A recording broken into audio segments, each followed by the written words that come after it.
Chers auditeurs, bonsoir et bienvenue sur Fréquence Orage d'Acier. Nous parlerons ce soir avec Monsieur K du terrorisme de synthèse. Bonsoir. Le terrorisme de synthèse, c'est donc le terrorisme manipulé. On peut même parler dans certains cas de terrorisme d'État. Alors on parlera facilement à ce sujet de théorie du complot pour décrédibiliser ce discours de décryptage. Et on pense aussi au 11 septembre, sur lequel le travail de déconstruction de la théorie officielle a largement été fait, notamment avec le vecteur d'Internet qui a largement diffusé différentes preuves contre la théorie officielle. Donc on ne parlera pas du 11 septembre ce soir, justement pour cette raison que le travail a déjà largement été fait. On parlera d'autres sujets, et quand on aborde le sujet du terrorisme de synthèse, je pense d'abord à un nom, à savoir l'Okhrana, qui est alors le nom des services secrets tsaristes en Russie, qui ont largement infiltré les groupes terroristes anarchistes. Monsieur K, est-ce que vous avez quelques éléments à apporter sur ce sujet ? En effet, on pourrait dire, même si c'est sans doute pas la première fois, la première occurrence dans l'histoire de l'humanité, que des services de renseignement, des services de police infiltrent une organisation subversive, c'est en effet un peu un modèle du genre. Je dirais même que ça a été le laboratoire, à la fois pour les polices et pour les militants radicaux, des opérations d'infiltration d'une part, mais aussi des opérations de retournement, à la fois des agents par les forces de sécurité, mais parfois également, de la part des militants politiques, des tentatives de pénétration des appareils policiers, ce qui, à mon avis, consiste d'ailleurs dans une vaste rêverie.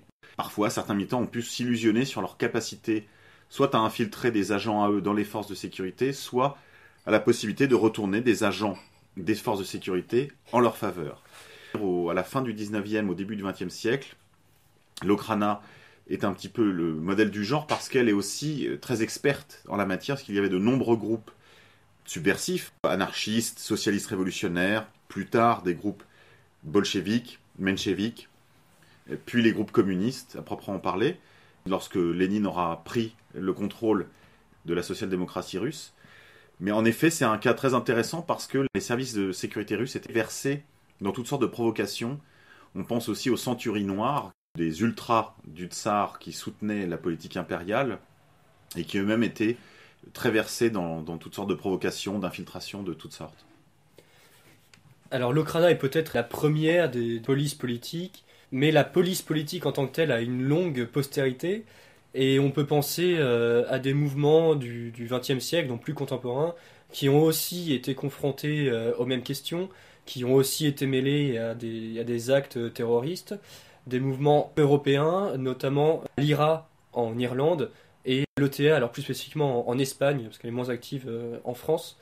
Il y avait bien évidemment des informateurs dans la population irlandaise, mais aussi souvent des éléments plus incontrôlables des organisations révolutionnaires que vous évoquez, et qui, pour des raisons soit personnelles, parce qu'ils ont, par exemple, des problèmes liés à des addictions comme l'alcool, ou plus récemment la drogue, ou des problèmes d'argent, ou des problèmes de mœurs, toutes sortes de problèmes que la police, évidemment, ça s'emploie à exploiter pour recruter des agents doubles.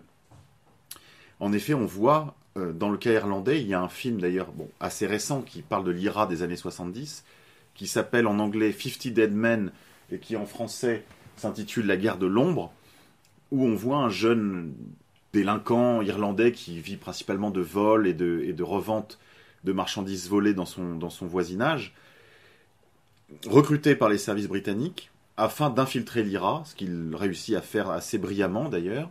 Le film est inspiré d'une histoire vraie. Dans le cadre de cette infiltration pour le compte des services britanniques, on voit qu'en fait, la violence est entretenue par ceux qui débriefent cet infiltré, qui arrive à des situations d'ailleurs un peu extrêmes, puisqu'à un moment donné dans le film, et je suppose dans la réalité aussi, on lui demande d'accomplir une exécution sommaire contre un traître supposé. Et en fait, au fil du film, on s'aperçoit qu'il n'est pas le seul infiltré. Une partie de l'intrigue du film repose sur le fait que justement son agent traitant essaye de le sauver parce qu'il a rendu de distinguer service à la couronne britannique. Cet agent traitant est confronté à un autre agent qui lui semble ressortir plutôt des renseignements militaires, qui lui aussi a sa taupe dans cette organisation. Et en fait, les deux officier traitant ainsi que les deux infiltrés sont d'une certaine manière en concurrence, là, vitale, parce que l'organisation sait qu'il y a une taupe et il s'agit de l'identifier. Et évidemment, là, c'est une course de vitesse pour savoir qui des deux tombera le premier, pour porter le chapeau de l'ensemble des opérations qu'ils ont fait échouer. Mais on s'aperçoit aussi que l'autre infiltré, qui est manipulé par les services militaires, est lui le bourreau de l'IRA. C'est-à-dire que c'est lui qui mène les interrogatoires musclés, pour pas dire qui torture, en fait, dans certaines circonstances, des membres de l'IRA qui sont soupçonnés de trahison. Et c'est aussi lui qui est chargé des exécutions. Et donc on voit que c'est une très belle prise pour le service britannique. Et évidemment, ils veulent le conserver. Et à ce titre, ils décident de sacrifier ce jeune infiltré. Et on voit là toute la duplicité, toute l'ambiguïté, en fait, de ce genre d'opération. Parce que l'infiltration elle-même entretient l'activité de l'organisation, n'est-ce pas ?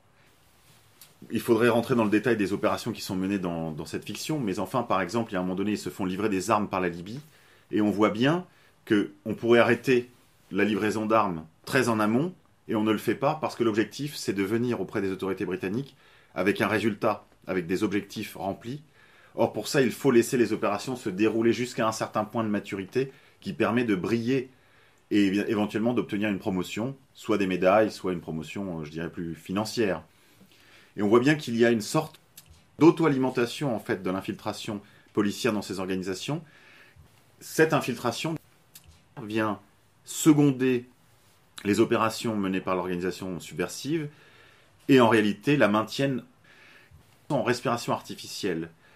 Pour présenter ces résultats à ses supérieurs, les deux officiers de renseignement là considérés, mais c'est le cas dans tous les cas, sont obligés de laisser les opérations mûrir et aller à un certain point pour pouvoir présenter des belles affaires. Or, cette logique-là est contraire, je dirais, à la mission qui leur est assignée, qui est d'assécher le terreau sur lequel prospère l'organisation. Or, ce qu'ils font, en réalité, ils secondent ces opérations pour entretenir un ennemi de paille, un adversaire fantoche, en réalité. Je ne dis pas là que l'IRA tout entière ou que les organisations subversives sont tout le temps, toujours des organisations fantoches. Je dis simplement que les organisations de renseignement sont de temps en temps amenées à porter secours à des éléments des organisations subversives afin de justifier leur propre existence. Exactement, comme l'antidrogue a besoin de la drogue, l'antiterrorisme a besoin du terrorisme. Il faut être capable d'analyser les choses d'un point de vue structurel pour comprendre que l'antiterrorisme a besoin de cellules terroristes pour exister. Imaginez demain s'il n'y avait plus de terroristes, ou en tout cas plus de menaces terroristes, les services de renseignement n'auraient plus aucune raison d'être. Pour reprendre votre exemple, vous parlez de l'antidrogue, je parlerai simplement des antivirus en informatique.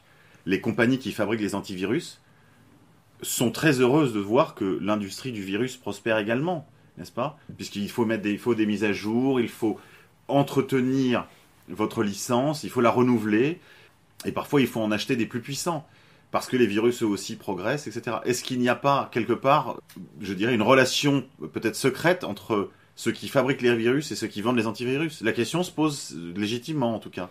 La question reste ouverte. Je voulais en tout cas qu'on reste un peu sur la question des mouvements terroristes européens du XXe siècle. Je me suis un peu intéressé à la question de la Fraction Armée Rouge, la Rote Armee Fraktion en bon allemand, de ceux qu'on a appelés aussi la Bande Abadère, qui est peut-être plus connue en France sous ce nom-là. C'est un terrorisme idéologique, de lutte sociale, qui finit en fait par tourner en roue libre de manière déconnectée de la société. Et donc c'est ça, pour en tout cas le cas de la Bande Abadère, qui les mène vers le terrorisme. Quelle est la part de sincérité idéologique et de manipulation étatique ? Alors, la question de la sincérité se pose en fait difficilement dans ce cas. La sincérité des engagements, la sincérité des sentiments, la sincérité des objectifs politiques qu'on peut s'assigner, est d'assez peu d'importance en fait. Parce que dans ces organisations se retrouve toujours un mélange de personnes sincères, mais comme vous l'avez dit, déconnectées de la réalité des luttes sociales, des fous furieux et des agents provocateurs. Des agents provocateurs, là encore, de deux types. Soit des agents provocateurs infiltrés par des services de renseignement, soit des agents provocateurs, je dirais, par eux-mêmes, par la nature complètement débridée de leur caractère. Il est parfois très difficile de discerner ce qu'il y a d'authentique ou de manipulé dans ces organisations, encore une fois, parce que nous sommes dans un au-delà des normes psychologiques que l'on rencontre chez une personne équilibrée. Ce mélange indiscernable de trois éléments, des fous furieux, parfois sincères, des fous cliniques, au sens, je veux dire, où ils ne répondent pas à la rationalité ordinaire, ni à la common decency d'Orwell, c'est-à-dire à cette décence commune qui dicte, par exemple, de protéger les faibles, ne pas mettre une bombe dans un wagon qui pourrait toucher des victimes anonymes, des enfants, des femmes, des vieillards, que sais-je, même des civils, simplement, des cibles civiles. Et enfin, des agents provocateurs stipendiés par des services de renseignement, ou alors retournés et en relation avec les services de renseignement. C'est très difficile à discerner. En revanche, pour répondre plus profondément sur la question de la fraction armée rouge, je crois que ce qui explique leur dérive terroriste, c'est la question de l'idéologie. Eux, ils étaient dans une idéologie fossilisée, à la fois bureaucratique dans son style, militariste dans son approche de l'action, et complètement déconnectée des réalités sociales allemandes, puisqu'il s'agissait en fait d'une sorte de tiers-mondisme d'exportation à destination de l'Europe, où il s'agissait de décalquer les modèles du fauquisme guévariste sud-américain, ou des luttes de libération nationale du tiers-monde, de la cause arabe, et plus précisément de la cause palestinienne. Voilà, il s'agit en fait de décalques de type très idéologique, sans colonne vertébrale théorique, et qui explique le mode d'action choisi du terrorisme.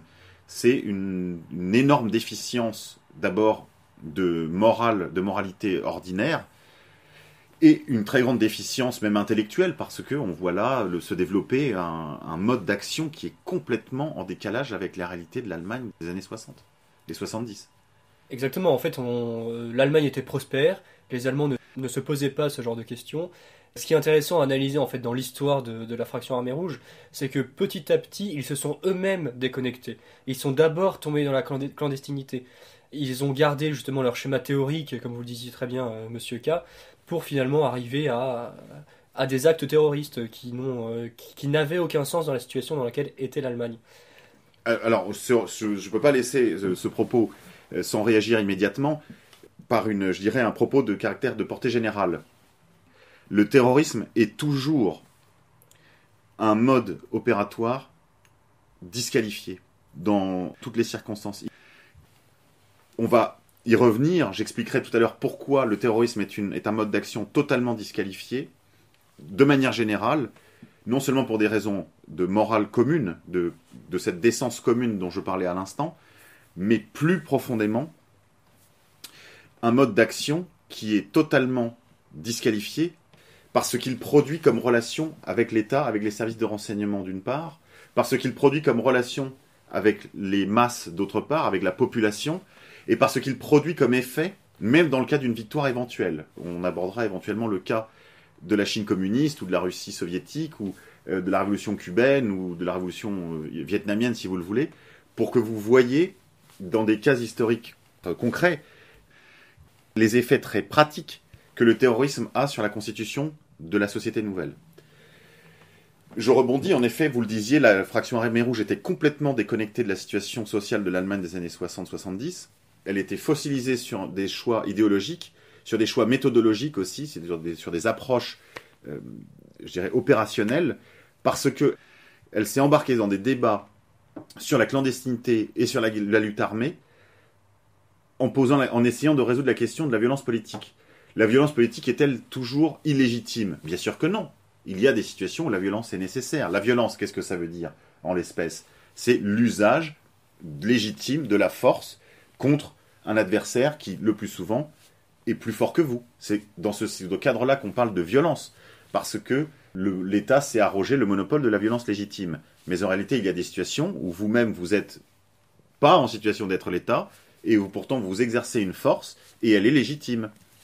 Pour régler la question de la légitimité de la violence politique, ils ont embarqué immédiatement en répondant « oui, la violence est légitime ». Et de là, ils en ont conclu que toutes les formes de violence, dans toutes les circonstances, étaient possibles. Je réponds « non ». Il faut raisonner là en philosophe, il faut une proportionnalité, il faut mesurer les effets dans le temps de telle ou telle action, les effets dans les relations, justement, qu'on entretient avec le peuple ou non, avec le prolétariat, pour reprendre la terminologie de l'époque, ou non. Et c'est dans ce cadre-là, je pense, qu'ils se sont égarés, justement, dans des débats idéologiques qui n'étaient plus du tout ni en contact avec la réalité, et donc ne pouvaient pas avoir d'effet positif dans l'ordre pratique. Moi qui suis un béotien, quand on me dit terrorisme de synthèse, je pense d'abord au Krana, on en a parlé. Je pense ensuite attentat de Bologne, année de plomb en Italie. Le cas italien est là aussi un cas d'école, un cas typique de terrorisme de synthèse. Qu'est-ce que j'entends par synthèse? C'est-à-dire un terrorisme fabriqué par l'État. Alors, on ne peut pas mettre le signe d'équivalence l'État, c'est les Brigades Rouges, qui ont revendiqué ces attentats pour partie, dans les années de plomb en Italie. On ne peut pas mettre le signe égal pour dire l'État égale les Brigades Rouges. Pas tout à fait. Parce que, évidemment, les Brigades Rouges ne sont pas à proprement parler un appendice direct de l'État.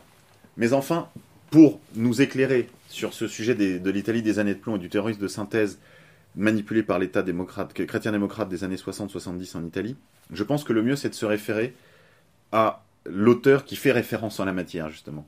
Il s'agit de Sanguinetti, Gianfranco Sanguinetti, qui était l'équivalent, si vous voulez, de Guy Debord en France, c'est-à-dire qu'il était un des animateurs du courant situationniste italien. Il était d'ailleurs en relation avec les situationnistes français et avec Guy Debord.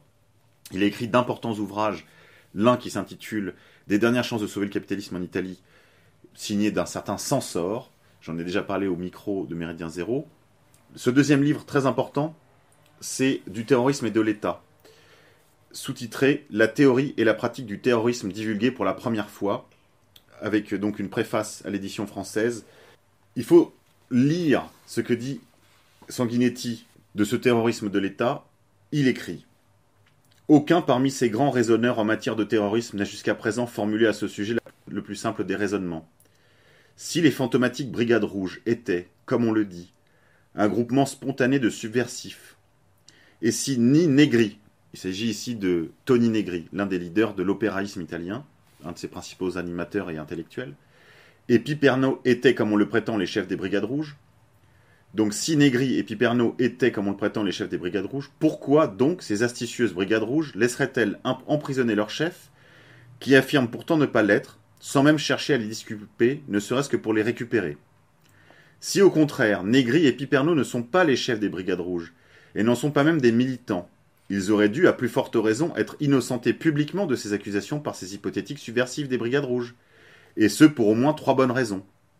Ne pas se laisser attribuer abusivement des chefs sans protester, ne pas être accusé de faire condamner des innocents à leur place, et enfin parce que, étant protégés par la clandestinité, ils n'auraient couru aucun risque en innocentant les actuels accusés. Puisqu'au contraire, rien de tout cela ne s'est produit, il faut en conclure que les véritables chefs des BR ont, une fois de plus, le même intérêt que notre État à faire croire que Negri et Piperno sont leurs chefs. Cette nouvelle convergence d'intérêts entre l'État et les Brigades Rouges n'a rien de fortuit, ni d'extraordinaire, et ne peut stupéfier que ces stupides qui ne s'aperçoivent pas que les BR sont l'État, c'est-à-dire un de ces multiples appendices armés. Que veut dire par là Sanguinetti? Ça veut dire que les Brigades Rouges sont en fait un faux-nez de l'État, le plus souvent par l'intermédiaire de services, parfois même avec une couche intermédiaire entre les services de renseignement et l'organisation de façade qu'étaient les Brigades Rouges, avec des infiltrés. Voilà, donc tous des infiltrés soit de police, soit des militants d'autres organisations. Voilà, donc là on a affaire véritablement à une sorte de monde souterrain, si vous voulez, où tous les chats sont gris. Et la figure du militant dans ces circonstances est très souvent le double, comme le revers d'une médaille, du policier. D'abord parce que, comme je vous le disais concernant la fraction armée rouge, ces militants sont très souvent dans des logiques bureaucratiques. Ce sont des bureaucrates au sens où ils sont obsédés par la question de l'organisation, par la hiérarchie, souvent même par la hiérarchie clandestine, comme c'était le cas dans les Brigades Rouges, puisqu'il y avait un clan qu'on appelait super clan, pour super clandestin, mais aussi super clan au sens de super famille, si vous voulez. Donc cette obsession organisationnelle conduit les militants qui évoluent dans des organisations bureaucratiques à développer par avance tous les réflexes policiers de leurs frères jumeaux des services de renseignement, des services de police qui les infiltrent et qui les manipulent. Comme ça a été le cas dans la Russie soviétique. Précédemment, dans le parti bolchevique, il y avait des militants qui étaient parfois aussi des informateurs de police, des gens qui étaient aux mains de l'Okhrana, dont on parlait en début d'émission, et qui, lorsqu'ils ont pris le pouvoir, se sont trouvés très à l'aise dans le costume de policier. Le système soviétique est sans doute le système le plus policier que l'histoire humaine ait jamais connu. Or, c'était pourtant des militants subversifs précédemment. On aurait pu supposer que des militants subversifs auraient été très hostiles ou auraient dû se débarrasser de la logique policière. Il n'en est rien. Ils l'ont non seulement redoublé, mais ils l'ont encore accru et perfectionné. On voit bien que dans le militant politique bureaucratique, il y a déjà un flic qui sommeille. Vous voyez, donc en fait, ce sont des individus qui ont les mêmes profils psychologiques et qui donc naviguent dans les mêmes eaux et finalement font un peu le même genre de travail. Pour répondre à la question que vous posiez tout à l'heure sur la sincérité des militants, très souvent, les militants sincères eux-mêmes sont très prédisposés à toutes sortes de manipulations et de provocations parce qu'ils ont déjà assimilé tous les présupposés bureaucratiques et policiers de la militance dans les organisations, je dirais, aliénées. Avant de faire une pause musicale, il pourrait être intéressant de passer au cas d'Aldo Moro, de l'assassinat d'Aldo Moro, qui nous permettra de voir peut-être plus concrètement comment les opérations de ce type se déroulent. Eh bien, une fois de plus, Julien, pour s'éclairer sur la question des Brigades Rouges, des années de plomb en Italie, je vous renvoie à la lecture de l'ouvrage de Sanguinetti que je m'en vais citer tout de suite. Tous les actes de terrorisme, tous les attentats qui ont frappé et qui frappent l'imagination des hommes ont été et sont ou des actions offensives ou des actions défensives. S'ils font partie d'une stratégie offensive, l'expérience a montré depuis longtemps qu'ils sont toujours voués à l'échec. Si au contraire ils font partie d'une stratégie défensive, l'expérience montre que ces actes peuvent espérer quelques succès, qui n'est cependant que momentané et précaire. Les attentats des Palestiniens et des Irlandais, par exemple, sont des actes de terrorisme offensif. Par contre, la bombe de la Piazza Fontana et l'enlèvement d'Aldo Moro, par exemple, sont des actes défensifs. Toutefois, ce n'est pas seulement la stratégie qui change, selon qu'il s'agit d'un terrorisme offensif ou défensif, mais ce sont aussi les stratèges. Les désespérés et les illusionnés recourent au terrorisme offensif. Par contre, ce sont toujours et seulement les États qui recourent au terrorisme défensif, soit parce qu'ils sont enfoncés dans quelque grave crise sociale, comme l'État italien, soit parce qu'ils la craignent, comme l'État allemand. Le terrorisme défensif des États est pratiqué par eux ou directement ou indirectement, ou avec leurs propres armes, ou avec celles d'autrui.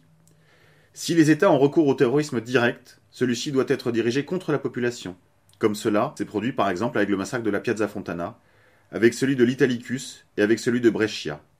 Si au contraire les États décident de recourir à un terrorisme indirect, celui-ci doit être apparemment dirigé contre eux, comme cela s'est passé dans l'affaire Moro.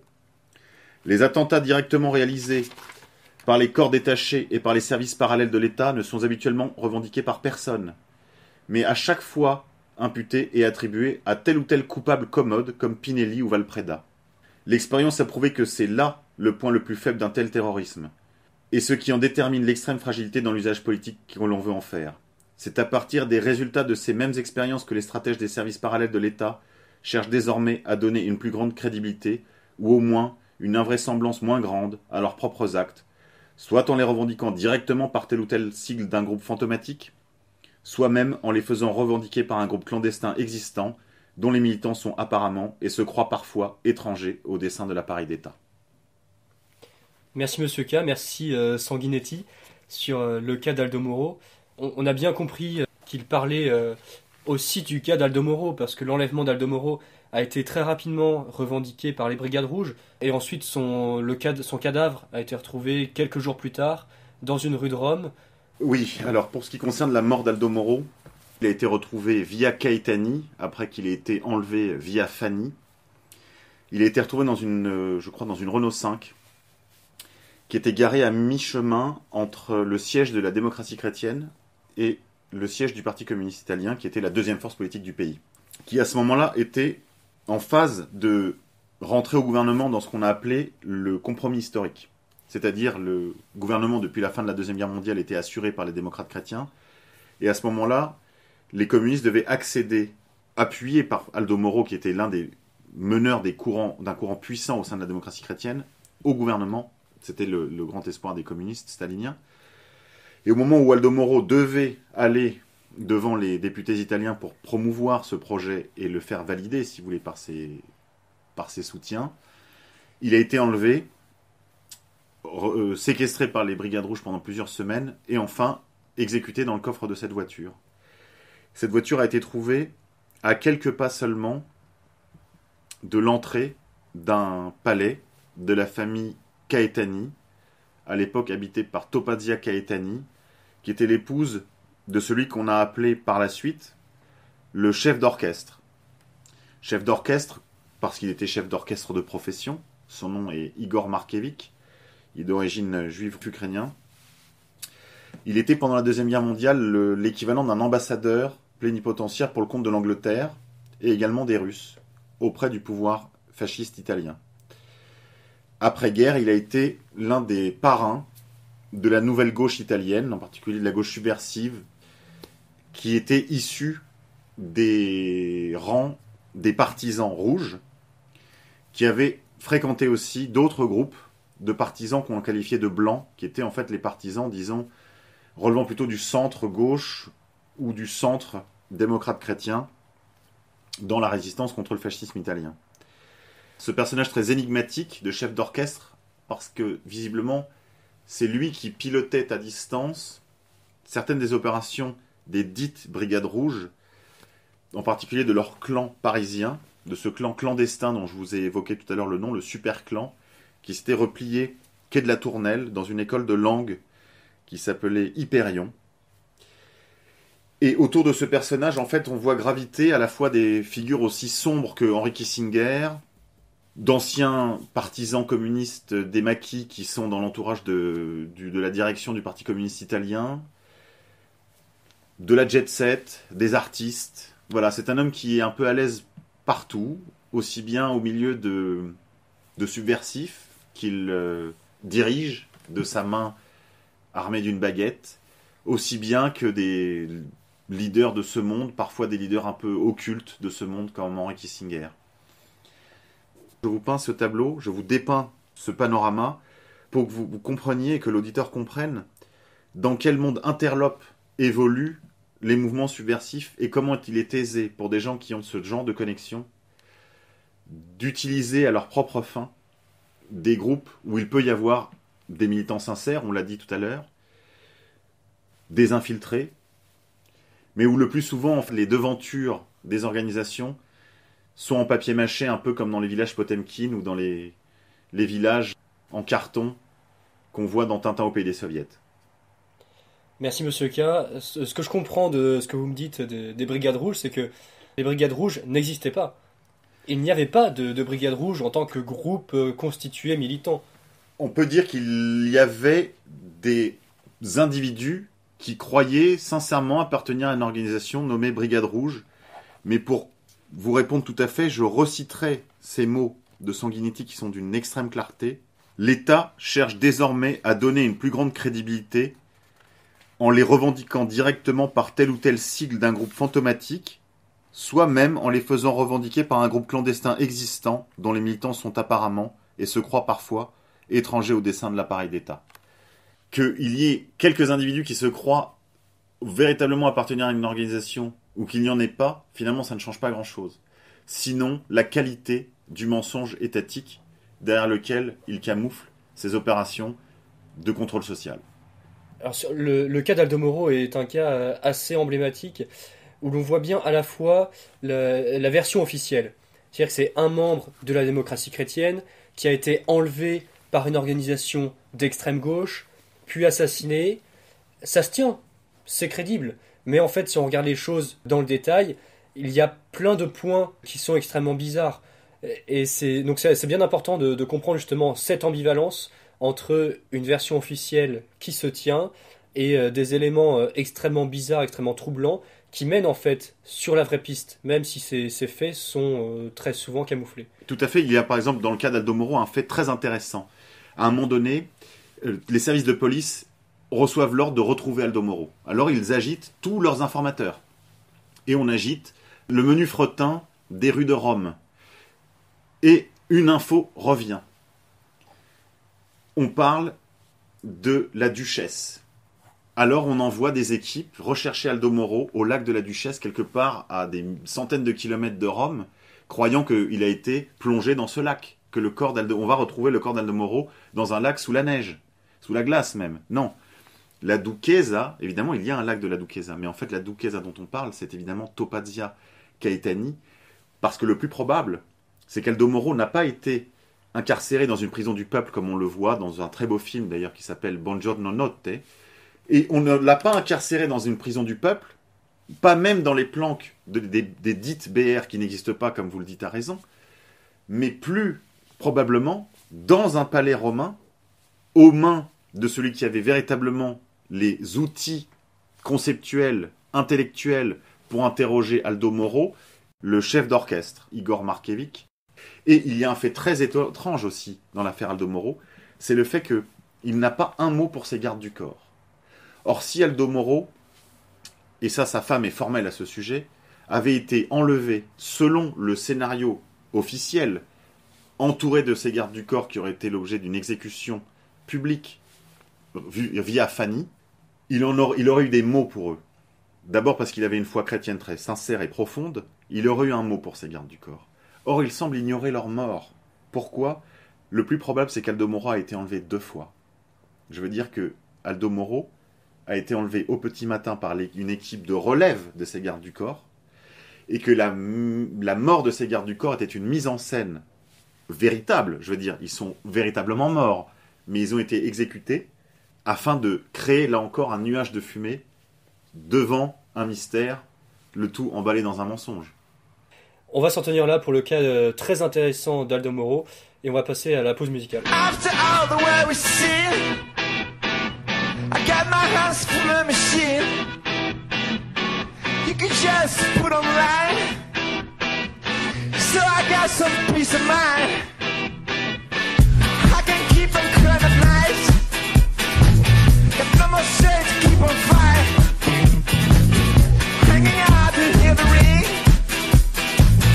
all I got is a machine. After all the way we see, I got my hands full of machine. You can just put on line, so I got some peace of mind.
donc d'écouter Toup Toup du groupe Cassius, qui est en fait la bande originale du film que je recommande à nos auditeurs, Il Divo, justement sur la question des années de plomb en Italie.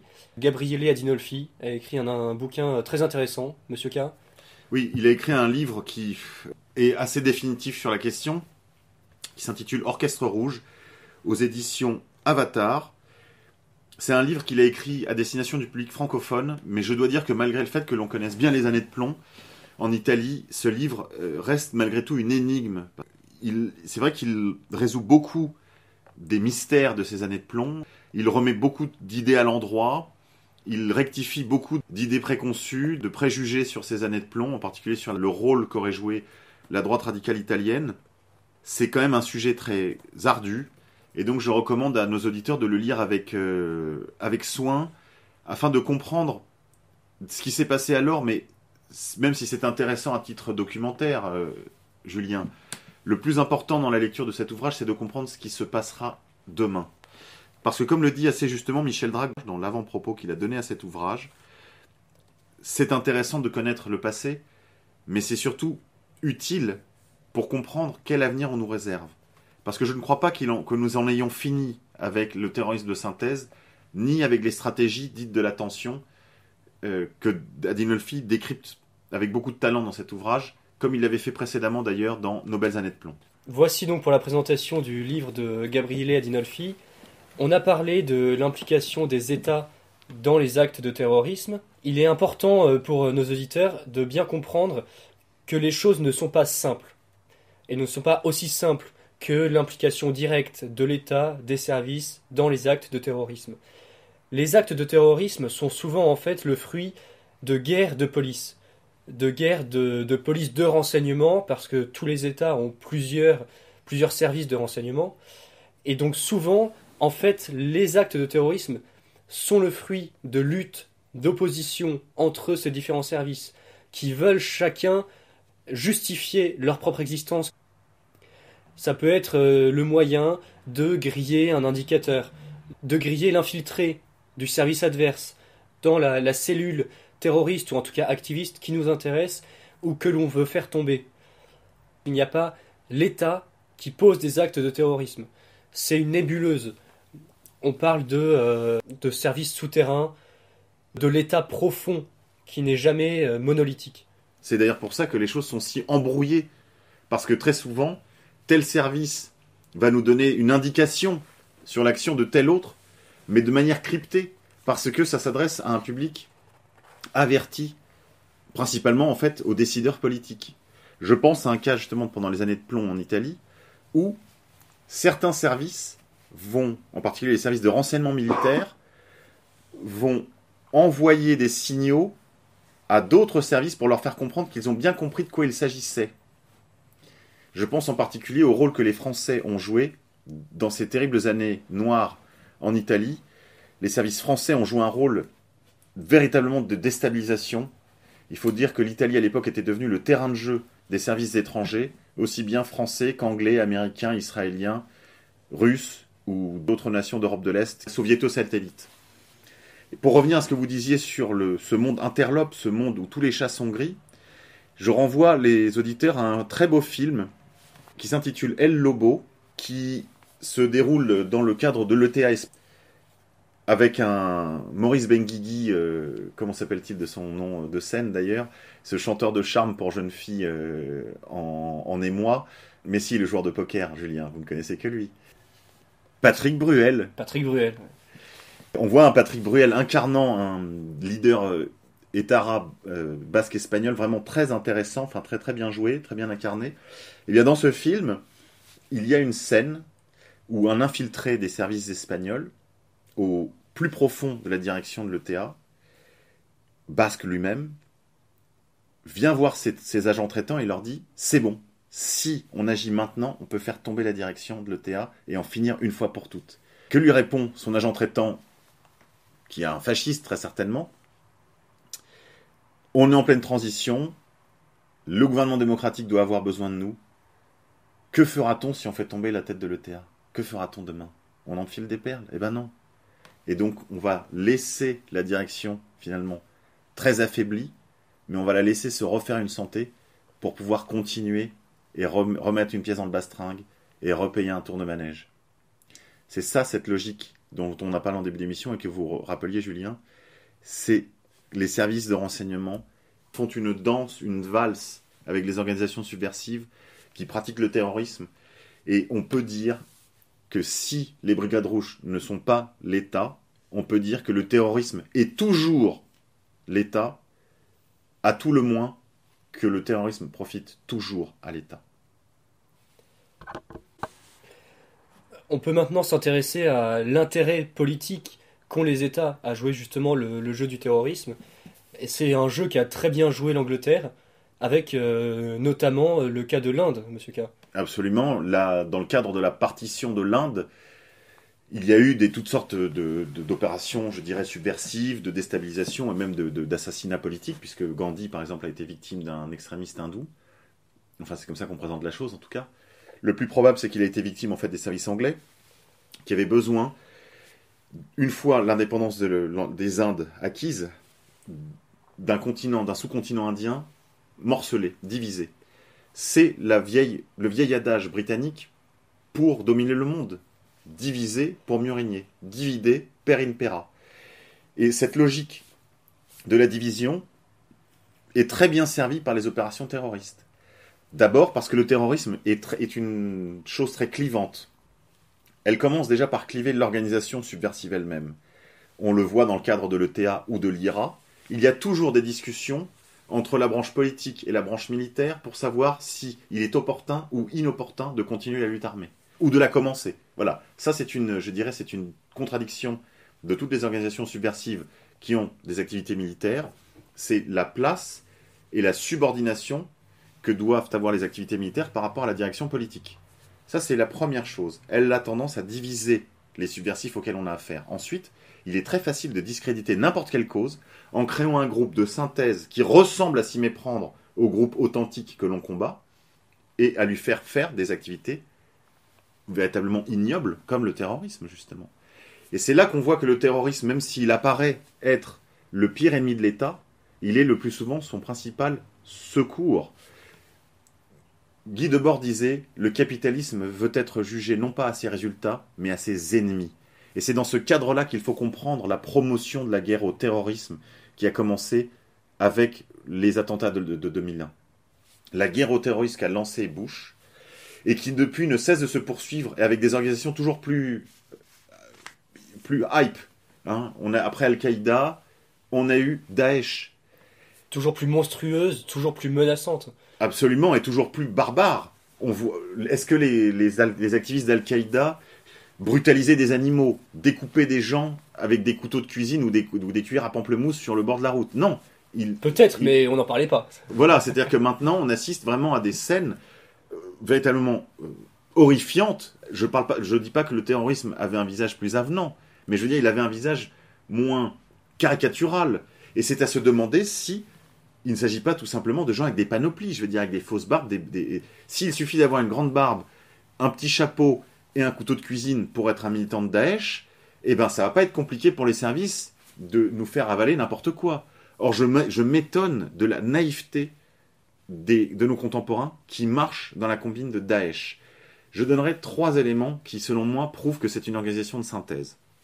D'abord, on sait aujourd'hui, c'est public, que ces organisations ont été financées, armées, entraînées, parfois même encadrées par des membres des services de renseignement d'à peu près tous les pays de la coalition qui sont présents aujourd'hui dans la région, c'est-à-dire la Turquie, Israël, les États-Unis, l'Angleterre et malheureusement, je dois le dire, la France. Son gouvernement, en tout cas, a envoyé des militaires français pour faire cette sale besogne. Ensuite, deuxième élément qui me paraît très suspect, c'est le drapeau qu'ils se sont choisis. Si vous regardez, il est écrit, moi je ne lis pas l'arabe, mais pour qui est arabophone, et qui sait lire l'arabe, il est écrit non pas Mahomet est le prophète d'Allah, il est écrit Allah est le prophète de Mahomet. Donc déjà, exactement. Là... En arabe, Allah Rasoul Muhammad. Alors j'ai lu une justification qui me paraît assez spécieuse, de dire que Donc en fait, c'est dans la bulle, si vous regardez bien le drapeau de l'État islamique, c'est dans la bulle, donc Allah Rasoul Muhammad. Et donc en fait, c'est pour que le nom d'Allah soit en haut de la phrase. Parce que Allah est au-dessus de tout. Certes, Ça- sauf que le sens de la phrase donne Allah et le messager de Mahomet, Absolument. et non pas le contraire. Pour moi, là, il y a une inversion véritablement satanique qui prouve que cette Exactement. organisation est frauduleuse. Ensuite, il y a la présence de très nombreux éléments non syriens, non irakiens même, dans cette organisation, et beaucoup d'occidentaux. Alors, je sais qu'il y a une cinquième colonne pour certains, que certains qualifieront ça de cinquième colonne convertie. C'est vrai. Mais cela me rappelle furieusement une autre organisation de synthèse qui s'appelait Al-Mujahiroun et qui a préparé le débarquement des troupes américaines au Kosovo en 98-99. Ils étaient à l'époque encadrés par les bérets verts américains et par les SAS britanniques. Et je revois les mêmes opérations recommencer sans fin et les gens qui marchent sans fin dans les mêmes combines. Je rappelle que Al-Qaïda a joué le même rôle dans les années 2000 après que les Américains aient fait exactement les mêmes montages en Afghanistan à la fin des années 70. Ce sont des organisations entièrement soutenues de l'extérieur par les mêmes pétromonarchies, Arabie Saoudite, par les mêmes États militaristes pro-occidentaux comme le Pakistan, par les mêmes coalitions dans lesquelles on retrouve les Saouds, Israël et les États-Unis, et évidemment l'Angleterre, et malheureusement à leur suite la France. Pour moi, c'est une évidence. Alors maintenant, on me parle parfois des combattants de Daesh qui viennent avec la vague migratoire. Là, je dois dire que cela suscite évidemment mon inquiétude, parce que oui, il y a des combattants qui ont combattu en Syrie, en Libye, en Irak et ailleurs, qui viennent maintenant avec les vagues de migrants qui quittent la Libye et qui rejoignent les côtes italiennes, mais pas seulement, apparemment il en vient d'un peu partout. Et en particulier de Syrie aussi. Oui, il y a des gens qui sont des combattants du djihad. Oui, il y a des gens qui ont été lavés du cerveau par une idéologie takfiriste, qui est une idéologie extrêmement violente, extrêmement sectaire, et qui conduit les éléments sincères dont je vous parlais en début d'émission à accomplir les mêmes actes ignobles que les agents provocateurs ou que les fous furieux avec lesquels ils cohabitent dans cette organisation. Je ne nie pas cette réalité. Ce que je nie, c'est le caractère autonome de cette organisation. Je ne nie pas qu'il y ait des gens qui relèvent de l'idéologie takfiriste et qui arrivent dans les vagues migratoires. Je conteste l'autonomie de cette organisation. Pour moi, cette organisation, comme celle que j'ai citée précédemment, Al-Qaïda, Al-Mujahiroun et d'autres, sont des organisations de synthèse au sens où elles ont été fabriquées de l'extérieur. L'idéologie takfiriste elle-même est très certainement une fabrication britannique, des services britanniques, de la même manière que la Maison des Saouds est aussi une fabrication des services britanniques avant d'avoir été vendue d'occasion à Roosevelt dans les années 50. Alors, ce cas s'est déjà présenté. Un cas qui nous est beaucoup plus familier et qui est beaucoup plus facile à vérifier que les histoires de Daesh, pour ceux qui veulent bien s'intéresser et qui voudraient me défier sur ce sujet. C'est le cas de la guerre civile algérienne. On sait aujourd'hui que les éléments du GIA étaient des éléments sous contrôle de la sécurité militaire. On sait aujourd'hui que les moines de Tibérine ne sont pas morts dans les circonstances que l'on a racontées et qu'il y avait manifestement des hélicoptères. Or que je sache, le GIA, le groupe islamiste armé, le GSPC, groupe pour la prédication et pour le combat, n'était pas non plus équipé d'hélicoptères de type Alouette ou Libellule ou autres, qui je crois sont de fabrication française. Le peuple algérien qui dans sa sincérité, dans sa spontanéité populaire, sait dans son immense majorité et dans ses couches les plus illettrées que les opérations qui ont ensanglanté l'Algérie pendant l'ensemble des années 90 étaient menées par les services de la sécurité militaire pour, là encore, sauver l'État. Vous m'avez posé la question, Julien, quels sont les objectifs politiques du terrorisme ? L'objectif principal du terrorisme de l'État, c'est sa propre défense. Sanguinetti nous le disait tout à l'heure, l'État utilise le terrorisme, parfois avec quelques succès, quand il s'agit de se défendre contre des attaques qui viennent du corps social. Le plus souvent pour désorganiser toute résistance, pour terroriser les populations, c'est sa définition même, et enfin pour renforcer dans certains secteurs de la population le sentiment d'appartenir, malgré tous les problèmes que l'on a, pour donner le sentiment à des portions de la population d'être sous le même parapluie protecteur de l'État. Chers auditeurs, on va maintenant passer à la chronique.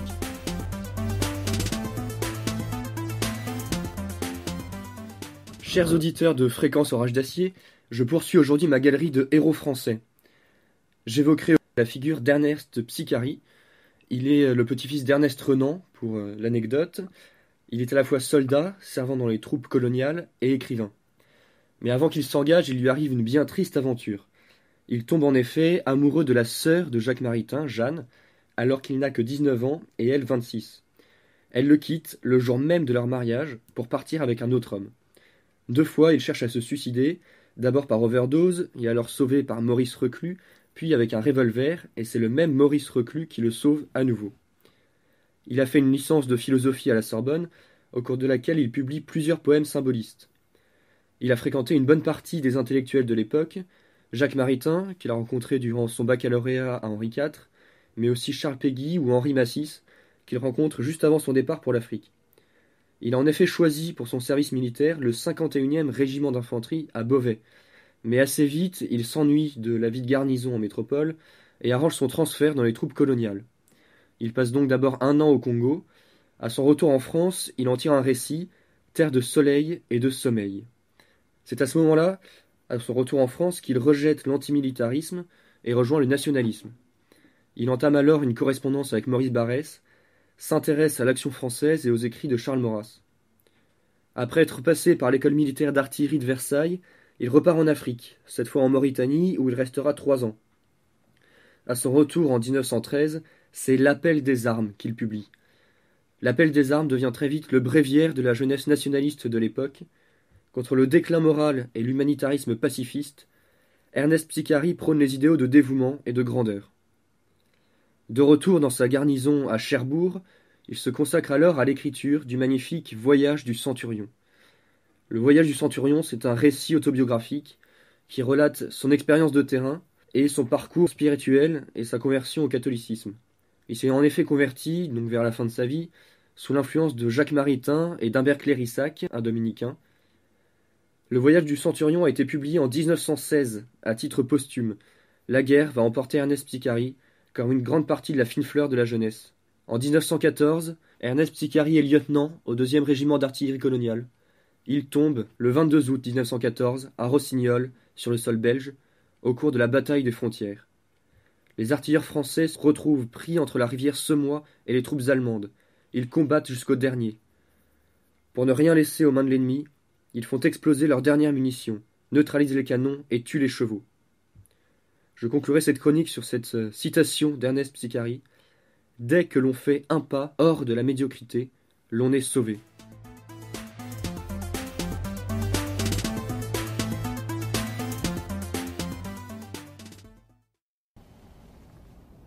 Livia, sono gli occhi tuoi pieni che mi hanno folgorato un pomeriggio andato al cimitero del Verano.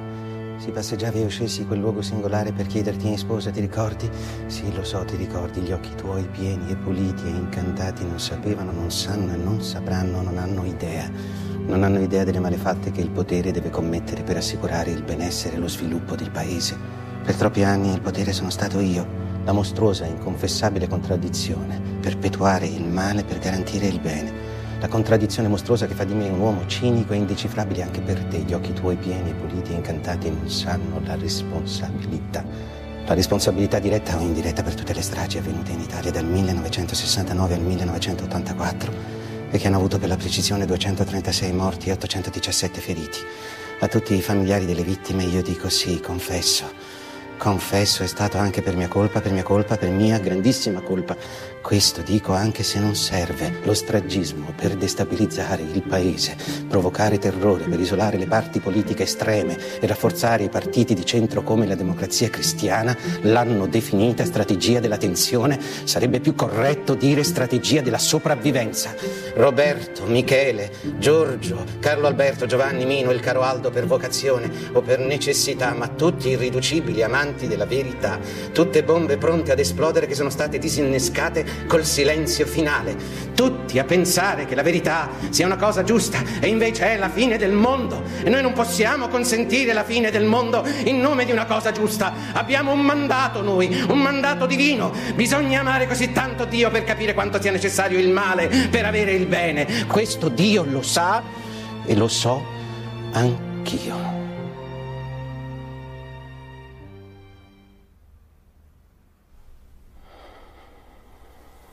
Merci de nous avoir écoutés. Rendez-vous la semaine prochaine pour une nouvelle émission de Fréquence Orage d'Acier. Et souviens-toi, si c'est ton premier soir, tu dois combattre.